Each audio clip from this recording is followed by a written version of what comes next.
So after my video on how to apply Canadian study permit, बहुत सारे लोग चाहते थे कि मैं उन्हें सिखाऊं कि how to fill the IMM forms as well.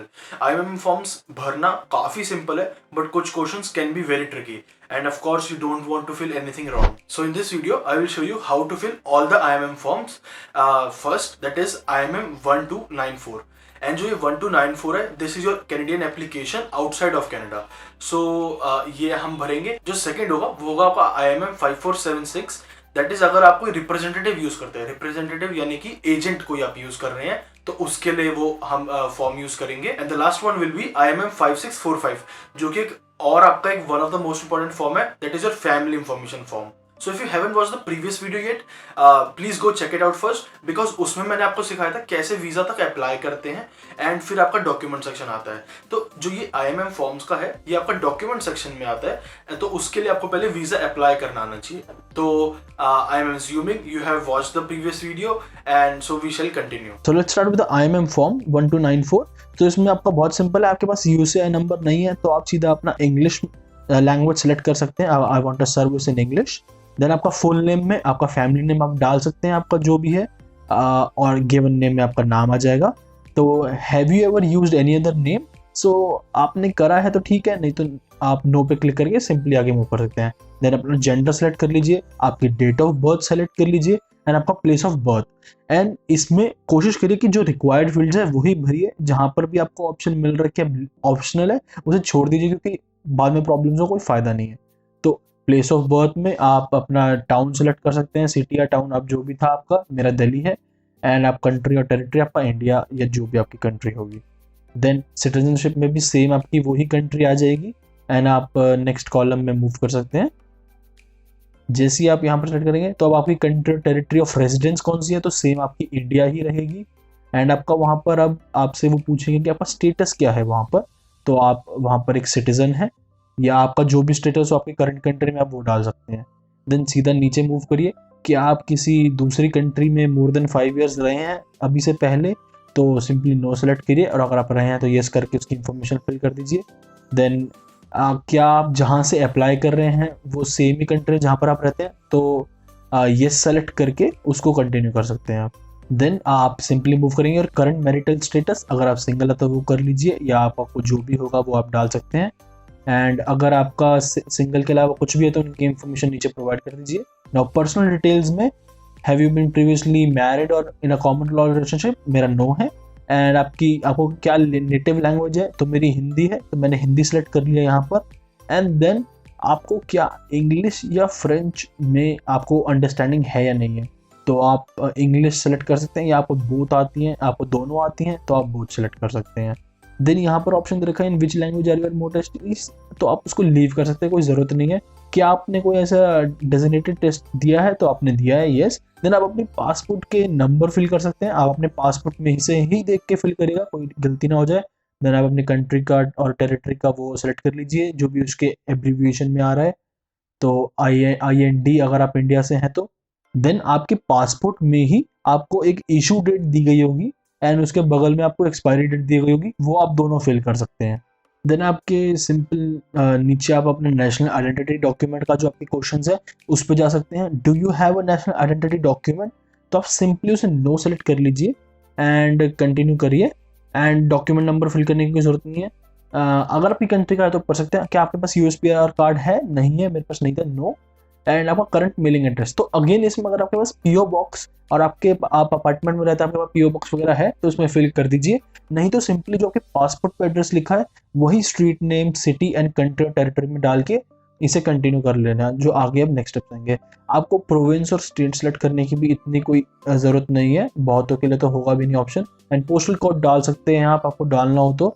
And अपना डिस्ट्रिक्ट सेलेक्ट कर लीजिए, कोई टाइप कर लीजिए आपको डालना है तो, बट ये ऑप्शनल है, तो अगर आपको छोड़ना है तो छोड़ ही सकते हैं आप।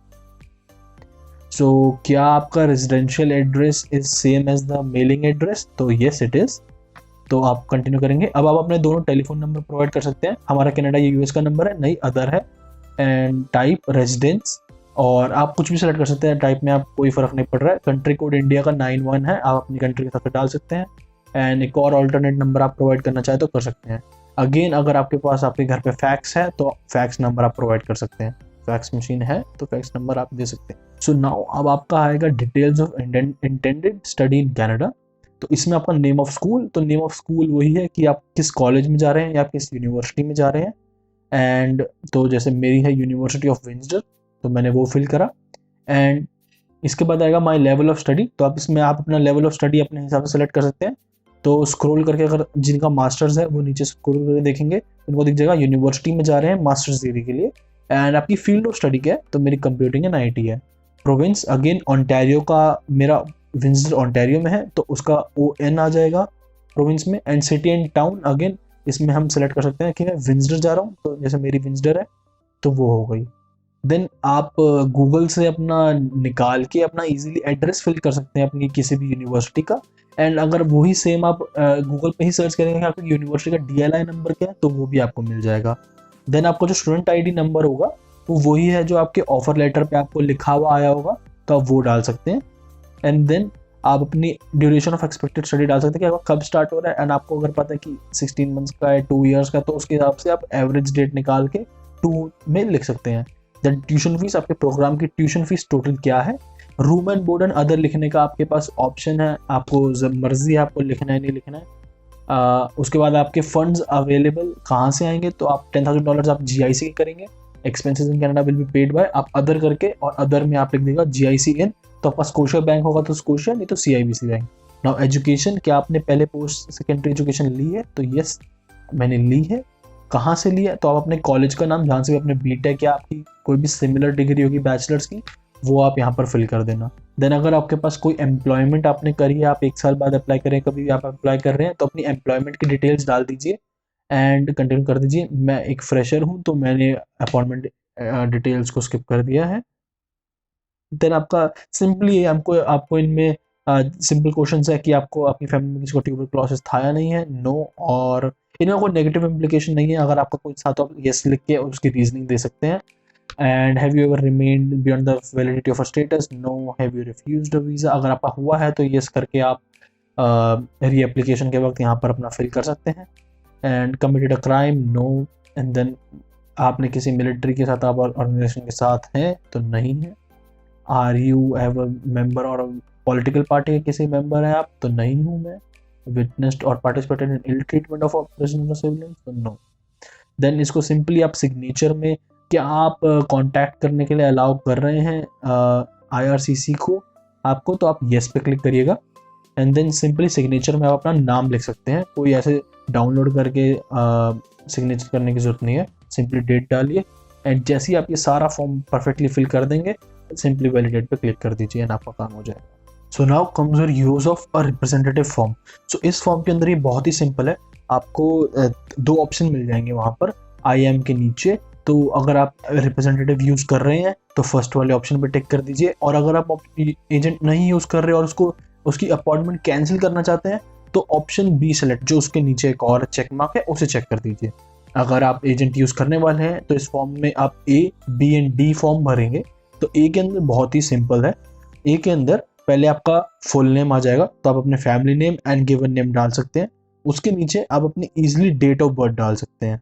Then if you have already submitted application, so आपको ये भरने की ज़रूरत नहीं है, कोई भी जहाँ पर भी रिक्वायर्ड फील्ड्स नहीं है वो आपको भरने की जरूरत नहीं है, तो यहाँ पे एम्प्टी भी लीव कर सकते हैं। और नीचे क्लाइंट आइडेंटिफिकेशन ID मांगी है, ये भी आपको भरने की जरूरत नहीं है, भर सकते हैं, आपके पास UCI या आपका नंबर होगा ही तो, और ना हो तो जरूर इसे छोड़ दीजिए, ठीक है। तो आप सेक्शन B में आएंगे, यहाँ पर आपका अपॉइंटमेंट ऑफ रिप्रेजेंटेटिव, तो अपने या तो आपका जो एजेंट होगा उनसे डिटेल मंगवा लीजिएगा या उनको ये फॉर्म भेज दीजिएगा, वो अपनी डिटेल सारी भर देंगे। उनकी ही डिटेल्स है कि नाम क्या है, किस फॉर्म से बिलोंग करते हैं, उन फॉर्म का एड्रेस क्या है।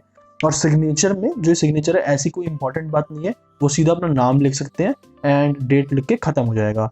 लास्ट में सेक्शन C आपको छोड़ देना है क्योंकि आप एजेंट यूज कर रहे हैं। एंड डिक्लेरेशन में सेम आपका सिग्नेचर में आपका नाम और डेट, और अगर आपका कोई स्पाउस है तो, और अगर स्पॉन्सरशिप आप यूज कर रहे हैं उनकी, तो उनका सिग्नेचर। नाउ आपका last but not the least family information form, आपकी किस टाइप की एप्लीकेशन है, तो you are applying as a student. And then आप अपना सेक्शन A में जो है आपका फर्स्ट होगा एप्लीकेंट की डिटेल्स, तो वहाँ पर आप अपना नेम डाल सकते हैं, आपका मैरिटल स्टेटस क्या है वो डाल सकते हैं, simply date of birth and और कंट्री ऑफ बर्थ डाल के आप अपना जो एंड इसमें खास में ध्यान रख लिएगा कि प्रेजेंट एड्रेस में अपना वही एड्रेस दीजिएगा जो आपका पासपोर्ट के अंदर है, एंड प्रेजेंट ऑक्यूपेशन के अंदर आप सिंपली स्टूडेंट दे सकते हैं, या आपकी जो भी ऑक्यूपेशन होगी अगर आप 2 या 3 साल बाद अप्लाई करें तो वो है। देन आपके अगर आप मैरिड हैं तो अपने स्पाउस की डिटेल्स और देन अपने मदर एंड फादर की डिटेल्स भी आप फिल कर सकते हैं। सेम अगर आप आई थिंक एक ही घर में रहते होंगे तो उनका भी सेम आप एड्रेस लिख दीजिएगा। And will they accompany you, तो इफ दे विल तो आप येस पे क्लिक कर सकते हैं, नहीं तो मेरे लिए नो था सारा कुछ। सेक्शन बी में है अगर आपके चिल्ड्रन है तो आप अपने चिल्ड्रंस की डिटेल डाल दीजिए, और सेक्शन सी में ब्रदर्स एंड सिस्टर्स का। अब इसमें आपके दूर के कजिन ब्रदर्स नहीं आते हैं, आपके ब्लड रिलेशनशिप वाले आते हैं, आप भर के कर सकते हैं। सर्टिफिकेशन में अगेन एक सिग्नेचर एंड आपकी डेट एंड आपके तीनों फॉर्म्स अब खत्म हो जाएंगे। Although during these times it is taking much longer for the visa to come, but you should plan ahead. You should start planning and making a list of all the things you would require. तो आपके पास already list होनी चाहिए कि आपके check in bag में क्या जाएगा, आपके कैरी ऑन बैग में क्या जाएगा। एंड अगर आपको इसमें कोई भी कंफ्यूजन है, so you can watch my this video where I talked about which items will go into the check-in bag versus in the carry-on bag and how to save 30 minutes on the airport security.